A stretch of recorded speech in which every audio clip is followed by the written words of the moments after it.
Hi, my name is Caroline Lawrence. I'm coming on to YouTube because Mary Beard very kindly just recommended my Roman Mysteries books as a kid's summer beach read, and I thought I'd do a quick old school recap of what the 17 books are all about. Okay, this is the first Roman mystery published 25 years ago.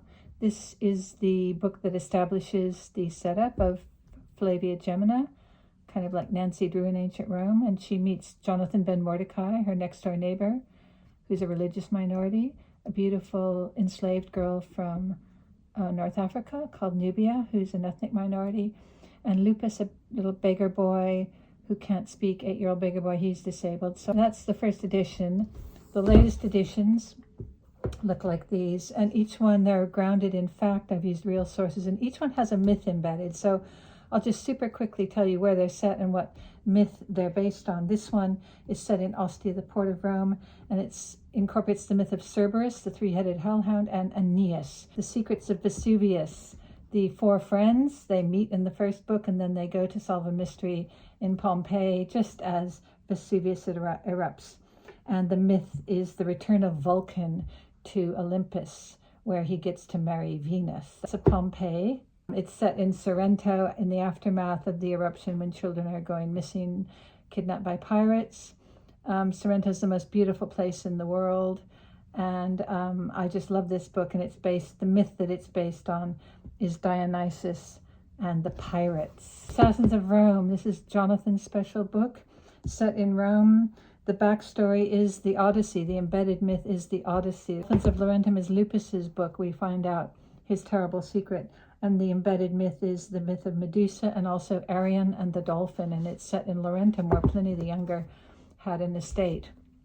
The 12 Tasks of Flavia Gemina is set back in Ostia during the Saturnalia. And it involves, can you guess which myth? Yes, the 12 tasks of Hercules, or Hercules' 12 labors. The Enemies of Jupiter is set during a fire in early AD 80. And the myth is Prometheus the Firebringer that's embedded. That's Jonathan's story, and that's his darkest point of his character arc. The Gladiators of Capua is set in the early years of 80 AD, when the Colosseum was actually opened. And the embedded myth is Orpheus and Aesculapius as well, because, Aesculapius, in that one. Orpheus is the gladiators from Capua. You'll find out why when you read it. The Colossus of Rhodes, and the embedded myth is Jason and the Argonauts. The Sirens of Sorrentum, that's the most romantic one. Be careful of that one. I don't have a copy of the Charioteer of Delphi, which is book 12, but there's the German one, Das Pferderennen von Rom. Okay, Slave Girl from Jerusalem, that's probably the saddest one. It's book 13, and its backstory is the destruction of Jerusalem. The embedded myth is Cassandra and the destruction of Troy. Volubilis comes next, that's 14.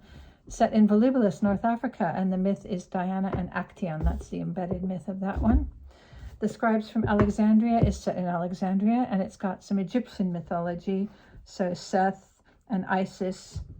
The penultimate book is The Prophet from Ephesus, where Flavia and her friends meet John, the evangelist, and it's set partly in Ephesus, and the embedded myth of the prophet from Ephesus is Pluto and Persephone.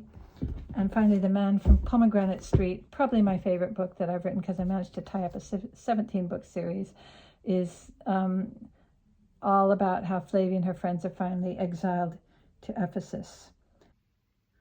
I'd like to really thank Mary and Charlotte for their great podcast, for their Summer Beach Reads reading list, and for giving me a shout out. Thanks.